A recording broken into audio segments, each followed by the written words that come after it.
अदानी हटाओ सह्याद्री बचाओ या मोहिमेअंतर्गत आपण आज सर्वजण मड पारगाव फाटा या ठिकाणी रास्ता रोको करण्यासाठी आपण जमलेलो आहोत। सर्वप्रथम अंजनवळे गावचे सरपंच त्या ठिकाणची ग्रामपंचायत बॉडी यांचं खरंच कौतुक आहे की त्यांनी अदानीच्या पेकाटात जी लाद घालायची होती ती त्यांनी घातलेली आहे, हळू का होईना परंतु बसलेली आहे। आणि 21 तारखेला जी सुनावणी आहे ती रद्द करून त्याच्या ढुंगणावर, खरं म्हणलं तर त्याच्या ढुंगणावर जी लात आपण घालणार आहोत तर ती इतकी जोरात बसली पाहिजे की त्याला तिथं दुखलं पाहिजे। तर लक्षात घ्या मित्रांनो, सह्याद्रीचं जे वाटोळं करायचं काम ह्या अदानीनं चालवलेलं आहे ते काम आपण थांबवण्यासाठी आज इथं जमलेलो आहोत।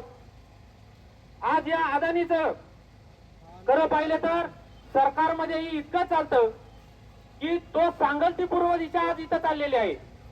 याच्या बापांना अशी प्रकल्प मान्यता घेतलेली आहे का? खरं पाहिलं तर तळागाळातून प्रकल्प वरती गेला पाहिजे, ग्रामपंचायतची परवानगी घेतली पाहिजे, यांनी वरती केंद्र शासनाकडून परवानगी आणलेल्या आहेत खाली। आज या ठिकाणी आपण जमलेलो आहोत। काल अंगणवळे या ठिकाणी मीटिंग झाली तर तिथे बहादर आले होते, पेसा कायदा आम्हाला समजून सांगायला लागले होते। अरे पेसा गावामध्येच आम्ही राहतो, कायद्याची निर्मितीच आमच्यासाठी झालेली आहे आणि तुम्ही जागीरदारांना आम्हाला सांगणारे कोण? हा आज आले यांचं म्हणणं ऐकून घ्या, ते प्रदूषण महामंडळाचे आम्हाला सांगणारे कोण की प्रकल्प ऐकून घ्यायचा? तुम्ही इथं आलात, आमचं म्हणणं ऐकून घ्या। तुम्ही आज आमच्या जमिनीमध्ये आलेला आहात, पेसा गावामध्ये कोणी यायचं कोणी नाही यायचं हे तिथल्या ग्रामपंचायतचं काम आहे। तुम्हाला तिथं ग्रामसभेची परवानगी घेतल्याशिवाय तिथं येता सुद्धा येत नाही।